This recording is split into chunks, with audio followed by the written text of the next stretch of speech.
In the name of Allah, the most compassionate, the most merciful, and may the peace and blessings of Allah be upon His last and beloved Messenger Muhammad, and may the peace and blessings of Allah be upon you all. This is the 21st episode of the Quran and Practice program, and it's entitled Diagnosis and a Cure for Suicide from the Guidance of the Quran. Now, as an introduction to this episode, what is suicide? Suicide is an attempt of a person to end his life by injuring himself. That is the definition of suicide. Now, what is the cause of a person committing suicide? Now, if you ask a person who tried to end his life by committing suicide, he would tell you that what drove me to do this is the following: that I heard ideas in my mind telling me that what's the purpose of this life? Why do I live? Why do I do these hardships? So why don't I end it? And hearing ideas that, for example, if a person that calamities befall him, then something tells him in his mind, telling him that what's the purpose of living after this calamity, or after a person that's so dear to you that died? What's the purpose, or what's the reason of continue living? Also, if something good happens to a person, a voice tells him inside his head, telling him that what's the value of this thing that happened to you? It's nothing. So the cause that drives people to committing suicide is these kind of ideas they hear in their mind. Now, Allah, God Almighty, teaches us the cause for these ideas in the last revelation of Allah God to people of the Quran. In the verse which states, in chapter 2, verse 169, He, i.e. Satan, commands you what is harmful, sinful, and say about Allah what you have no knowledge of. So Allah God Almighty teaches us that Satan, he whispers to you ideas containing harm to hurt yourself and others, ideas of lust, perverted sexual ideas, and say about Allah what you have no knowledge of, like saying about Allah that He has a son and He has a partner.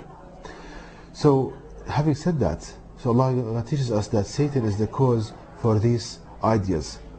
Now, we need to understand, how does Satan affect a person? The only book on the face of the earth that teaches you how does Satan affect people is the Noble Quran, and it's as follows. It can be deduced from the Noble Quran that every person has a voice of oneself. That's the voice you speak with, and it's the same voice you hear in your head when you're thinking quietly to yourself. And that's normal, that's the voice of oneself. Also, Allah teaches us in the Noble Quran that every person has a companion devil. That's a devil assigned to you at birth and it stays with you till death. So it's a companion for you in this earthly journey. So how does this companion devil, how does Satan affect you? Allah teaches us in the Noble Quran the answer for this in chapter 17, verse 64, which states, and before them gradually whom you can of them with your voice. So the Almighty teaches us that this companion devil, he tricks you with his voice, i.e. he talks to you like a person talking to you, and he tries to trick you and befool you with the thoughts contained in his voice. Now, somebody might ask, he tells me that I only hear the voice of myself, so where is this companion devil? Allah teaches us the answer for this in the Noble Quran in chapter 114, verse 4, which states, from the evil of the whisperer who hides. So Allah teaches us that this companion devil, he whispers to you, he talks to you like a person talks to you, but at the same time he hides from you, meaning that he does not want you to feel his presence. Now, so how can he accomplish this? The only way he can accomplish this is if he matches his voice with regards to tone, speed, and the languages you know to the voice you hear in your head, and you hear when you think quietly to yourself. So a thought appears in your mind and you think that yourself is telling you this, while actually it's a companion devil. So somebody might ask, how can I distinguish between the thought of myself and that of my companion devil, since the voice is identical? Also, Allah teaches us the answer for this in the Noble Quran as follows. Your brain is under your control, like your muscles. So you think when you want to think, and you move when you want to move. But the ideas of Satan, you just appear in your head. They just pop up in your head. You're not thinking about certain thing, just pop up in your head. So that's from your companion devil. Also, the Almighty teaches us that we can distinguish between the thoughts of oneself and those of his companion devil by analyzing the content of the thought. If the thought contains ideas of harm to hurt yourself and others, ideas of lust, ideas of blasphemy, then all of these ideas are from your companion devil, not yourself. So now we understand how does Satan cause suicide. He comes to you with the thoughts, with a voice identical to the one you think with, and he puts a thought in your mind as if yourself is telling you this, telling you what's the purpose of this life, why are you living after a person died, what's the purpose of your whole existence, and he gives you arguments after arguments to justify you doing and hurting yourself. Now there is a byproduct of whispering of Satan. Allah teaches us this in the Quran in chapter 113 verse 4, which states, and from the evil of the blowers in the knots. The Almighty teaches us that your companion devil Satan, when he talks to you, he produces vibrations, like a blowing action, and he directs these blows to the knots. What are the knots? If we think about the human brain, we see that the human brain contains neural nodes, knots, and these knots, they are responsible for producing various feelings in the human body.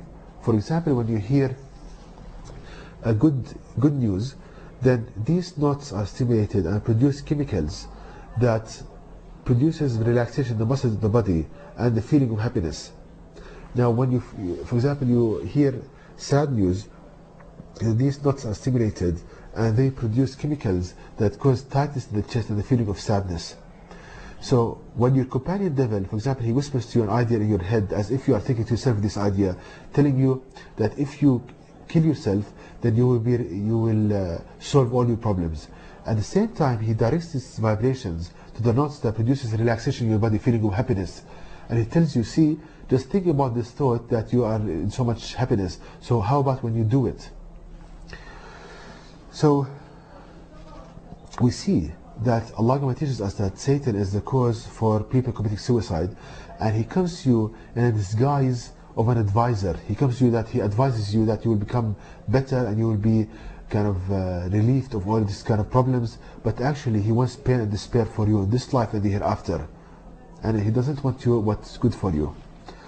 Now, how to the cure for this? How to deal with the whispers of Satan? Allah teaches us the answer for this in the Holy Quran in 2 verses. The first verse in chapter 7 verse 200, which states, and if an evil whisper comes to you of Satan, then seek refuge of Allah. Indeed, he is all hearer, all knower. So the Almighty teaches us that when Satan whispers to you with a thought identical to the one you think with, telling you ideas of harm, lust and blasphemy, then seek refuge of Allah, meaning that remember this guidance you are hearing now, remember what Allah teaches you in the Holy Quran, and realize that these thoughts are from your companion devil, not yourself, and they're all lies and designed to hurt you, and Allah will not judge you for hearing them, but He will judge you whether you agree with them and carry them out or not. The second thing to do, Allah teaches us in the Quran not to follow the footsteps of Satan, meaning not to agree and carry out the thoughts whispered to you by Satan. For example, if Satan whispers to you in your head, telling you to commit suicide, don't do that. And what happens with time is that he gives up on you. Your companion devil, he doesn't stop whispering to you, but he gives up on you. And you'll be protected from these kind of thoughts. So we see, brothers and sisters, the mercy of Allah God Almighty in this last revelation of Allah God to be with the Holy Quran. And because people, they went away from and deserted the Holy Quran, they find themselves in the pain and despair they find themselves in. They went away from the Quran, they deserted the book, and thus they are in pain and despair. And this is in agreement with Allah, what Allah states in the Quran chapter 17 verse 82, which states, and Allah sends down from the Quran that which is healing and mercy for those who believe, and increase the wrongdoers nothing but loss. So Allah Almighty sends from the Quran which is healing and mercy for the believers and people who go back to the Quran and ponder upon the verses, and increases the wrongdoers, those who desert the Holy Quran and go away from the Holy Quran, nothing but loss. And to know more details about this topic, please visit my website at www.quran-miracle.com.